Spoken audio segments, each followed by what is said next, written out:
ये तो आप सब जानते ही हैं कि हिना और बच्चियां कनाडा से पाकिस्तान चली गई हैं। अब आगे क्या होगा और हम क्या करने वाले हैं? हिना और बच्चियों की अदम मौजूदगी में कनाडा में मामूलाते ज़िंदगी तन तनहा मैं कैसे मैनेज कर रहा हूँ? कनाडा में अब मेरा भी कितना वक्त रह गया है? आज की वीडियो में आपको कुछ अहम मालूमात मिलेंगी। हमारी जर्नी को शुरू से फॉलो करने वाले लोग बखूबी वाकिफ़ हैं कि हम 2.25 साल से इसी अकोमोडेशन में रह रहे हैं जहां मैं अभी मुकीम हूं। ये एक 1 बेड की बेसमेंट है जो हमने किराए पर ली हुई है। तो जनाब, ये जगह हमने जब ली थी उस वक्त हिना और बच्चियां भी मेरे साथ थीं, तो हमें एज अ फैमिली इतनी जगह की तो कम से कम ज़रूरत थी ही। लेकिन अब जब हालात वाक़यात मुख्तलिफ हो चुके हैं कि हिना और बच्चियां कनाडा को छोड़कर जा चुके हैं, तो अब मुझे क्या करना चाहिए? तो नाजरीन, पिछली वीडियोस के कमेंट्स में भी कुछ लोगों ने ये मशवरा दिया है कि अब आप कनाडा में अकेले रह गए हैं तो पैसे बचाने के लिए आप किसी सस्ती अकोमोडेशन में मूव हो जाएं। तो सबसे पहली बात तो ये है कि सस्ती तरीन अकोमोडेशन तो 1 बेड बेसमेंट ही होती है, इससे सस्ता और क्या होगा। हाँ, ये है कि अगर एक बंदे ने अकेले ही रहना हो तो उसके लिए एक बेडरूम भी हो सकता है, यानी मैं कोई ऐसा बेडरूम देख लूँ जिसके साथ में किचन ना हो और सिर्फ एक वॉशरूम हो, क्योंकि इस तरह की भी जगह कुछ एडवर्टाइज्ड होती हैं किराए के लिए, और ये अंडरस्टैंडिंग होती है किराएदार और मालिक मकान के बीच के किराएदार बाहर से ही अपना खाना और वगैरह करेगा, तो किचन की एज सच कोई वो नहीं होती फैसिलिटी। या कोई इस किस्म का सिस्टम हो सकता है कि एक बेडरूम में 2 बंदे रह रहे हों, जैसे दुबई में होता था उस टाइप का सिस्टम। तो वो पड़ता है किराए के लिहाज से $500 to $600 मिनिमम, और अगर आप एक पूरा कमरा ले लेते हैं तो वो तकरीबन $900 तक पड़ जाता है। मतलब कि समझ ले कि हाफ किराया बचाया जा सकता है उस तरीके से अगर मैं किसी वैसी जगह पर शिफ्ट हो जाऊँ। लेकिन उसमें सबसे पहली चीज़ ये है कि इतना सारा जो हमारे पास सामान है, जो फर्नीचर है, जो हमने बेड्स लिए थे, मैट्रेसेस लिए थे, ये सारी अप्लायंसेस वगैरह सब कुछ, तो उसका क्या किया जाए? तो उनको फिर डिस्पोज ऑफ करना पड़ेगा, बिकॉज़ मैं कहीं भी मूव होता हूँ तो उसको तो साथ लेकर जाने की जगह नहीं होगी। लेकिन कुछ लोग ये हो सकता है सोचें कि नहीं, अगर लेकर जाने की जगह तो उसको डिस्पोज ऑफ कर दूँ या यहीं पर रहने दूँ, यहाँ से मूव आउट कर जाऊँ। बिकॉज़ अगर हम कीमत का अंदाज़ा लगाएं जो बेड्स की है विद मैट्रेस, तो हो सकता है कि उन सारी चीज़ों की कंबाइंड कीमत $1500 हो, या अगर मैं उसके साथ में अप्लायंसेस भी डाल लूँ तो सारी चीज़ें मिलाकर $2000 हो जाए। लेकिन वो तो 2 महीने के किरायों में ही पूरा हो जाएगा फ़र्क, और उसके बाद से सेविंग स्टार्ट हो जाएगी।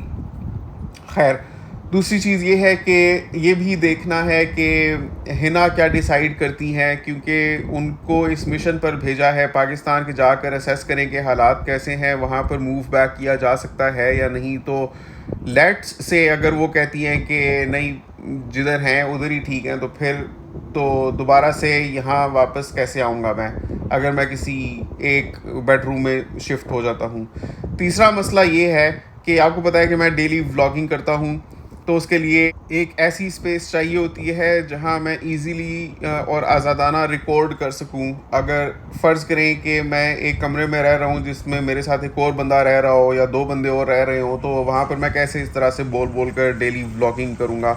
तो ये चीज़ तो फिर मुमकिन हो ही नहीं सकेगी। तो मुझे इसके लिए पर्सनल स्पेस चाहिए जो मुझे यहीं पर मिली हुई है। और चौथी एक और भी बड़ी इंपॉर्टेंट चीज़ है, वो ये है कि कनाडा में आप कहीं भी अगर कोई अकोमोडेशन किराए पर लेते हैं तो उसका आम तौर पे लीज़ एग्रीमेंट 1 साल का होता है। तो 1 साल के बाद आप ये कर सकते हैं कि महीने के महीने वाला सिस्टम चलाएं, अपना लीज़ एग्रीमेंट रीन्यू करें, या 2 महीने का नोटिस देकर वहाँ से मूव आउट कर सकते हैं। वैसे 1 साल के अंदर भी अगर आपके पास जायज़ रीज़न है मूव आउट कर जाने का तो आप चांस ले सकते हैं, लेकिन anything can happen in that. उसमें कॉम्प्लिकेशंस होती हैं कुछ, and landlords tend to give a tough time. तो आज बस मैंने सोचा गाड़ी पार्क करके मैं ख़ुद वॉक करता हूँ पूरे शहर में, आपको अपना कस्बा दिखाता हूँ मैं कि मैं कनाडा में कहाँ रहता हूँ। आप भी नीचे गैस करके कमेंट्स में लिखें, फिर इंशाल्लाह जिसका जवाब सही होगा मैं बताऊँगा। इतना खूबसूरत दिन है आज के, बाहर निकल के इंसान की तबीयत खुश हो जाती है। देखें, what a bright beautiful day. तो कहीं पर भी और अगर मूव करता हूँ तो वहाँ नए सिरे से 1 साल का लीज एग्रीमेंट शुरू होगा, और फिर वो ऑफिस के करीब मिलती है जगह या नहीं मिलती, और सारे फैक्टर्स हमें रास आते हैं या नहीं। मसलन ज़ोहा का जो पिक एंड ड्रॉप स्पॉट होगा स्कूल की बस के लिए वो करीब होना चाहिए, और हम वहाँ पर कंफर्टेबल होने चाहिए रहने के लिए। We should feel safe and happy and content. तो वो भी एक चांस की बात है। अभी तो चलें जैसे तैसे चल रहा है सिस्टम, तो अगर यहाँ से अपने आप को अपरूट करके किसी और जगह पर लीज़ पे कुछ लेते हैं तो फिर अच्छा भी हो सकता है और नहीं अच्छा भी हो सकता। सो ये सारे फैक्टर्स हैं। तो मुझे लगता है कि फ़िलहाल इसी में बेहतरी है कि वेट किया जाए हिना के फीडबैक का, कि हिना क्या समझती हैं कि कनाडा में रहना बेहतर है या पाकिस्तान में रहना बेहतर है। हिना की फ़ीडबैक का शिद्दत से इंतज़ार है, लेकिन अभी तो जब वो पाकिस्तान गई हैं तो ईद के दिनों के बाद से कुछ तबीयत वगैरह ख़राब हो गई बच्चों की भी, और हिना की ख़ुद भी नासाज थी, क्योंकि आपको पता है कि इतना वेदर चेंज है between Canada and Pakistan. Even जब पाकिस्तान से कनाडा भी आए थे हम 2 साल पहले, तो मुझे याद है कि तकरीबन 3-4 हफ्ते के लिए मेरा अपना गला ख़राब हो गया था, क्योंकि कनाडा में बहुत अलग लेवल की ह्यूमिडिटी है और वेदर है कंपेयर टू पाकिस्तान। तो ड्रास्टिक चेंज होता है जिसका इफ़ेक्ट सेहत के ऊपर होता है। तो वही सिस्टम अभी चल रहा है। अभी उस एपिसोड से हिना और बच्चियां गुजर रहे हैं। तो इंशाल्लाह जब ज़रा रिकवर होते हैं तो हिना फिर अंदाज़ा लगाकर मुझे इन्फॉर्म करेंगी, फिर मैं आपको बताऊंगा कि क्या हमें लगता है कि पाकिस्तान मूव बैक किया जा सकता है या कनाडा में स्टे को भी प्रोलॉन्ग करें, और कब तक स्टे करना चाहिए। ये सारे मामलात वक्त के साथ ही इंशाल्लाह खुलेंगे। लेकिन आपको ऑनेस्टली जो चीज़ पता चलेगी वो मैं बताऊंगा, जिस तरह से हमें अंदाज़ा होगा बिटवीन बोथ द कंट्रीज़। तो आपकी राय भी लेंगे साथ में, तो नीचे कमेंट्स में ज़रूर बताइएगा। तो आज मैं यहाँ मॉल में आया हूँ। मुझे एक काम ये है कि शुरू में हमने सिम्स ली थी रॉजर्स से, तो जब 2 साल का कॉन्ट्रैक्ट पूरा हो गया तो उसके बाद बेल ने मुझे ऑफ़र की कि मैं स्विच ओवर कर जाऊं, उनका पैकेज ले लूं। मैं हो गया उसमें, एक्टिवेशन फ़ीस पे की मैंने $140, और उसके साथ में जो मोबाइल का पैकेज था वो लिया। तो ये एक्टिवेशन फ़ीस इन मोबाइल कंपनीज़ ने एक चक्कर ये डाला होता है कि कहते हैं कि हम आपको अप फ्रंट चार्ज करें, लेकिन ओवर 10 मंथ्स आपको हम एपिसोड्स में वापस कर देंगे। तो इन इफ़ेक्ट आप कुछ भी पे नहीं कर रहे होंगे क्योंकि आपको वापस हो जाएगा, लेकिन वो उनका कस्टमर को अपने साथ बांधे रखने का एक तरीका होता है। तो बेल पर जब मैं स्विच कर गया, मैंने एक्टिवेशन चार्जेस पे कर दिए, और 1 मंथ उसकी सर्विस यूज़ की। मुझे उतनी ज़्यादा अच्छी नहीं लगी जितनी रॉजर्स की थी, तो रॉजर्स पे मैं मूव बैक कर गया, क्योंकि रॉजर्स ने मुझे ऑफ़र की विन बैक ऑफ़र। तो रॉजर्स ये कह रहा था कि आप बेल से कहना कि आपके एक्टिवेशन चार्जेस वापस कर दें, और अगर नहीं वापस हुए तो फिर आप हमें बताइएगा, तो हम कोशिश करेंगे कि आपके दूसरे बिल में वो एडजस्ट कर दें, आपको क्रेडिट कर दें। तो मैं वही पूछने आया हुआ हूँ रॉजर्स से कि how will we go about that. So it's basically switching from one mobile company to another and then going back to that first one.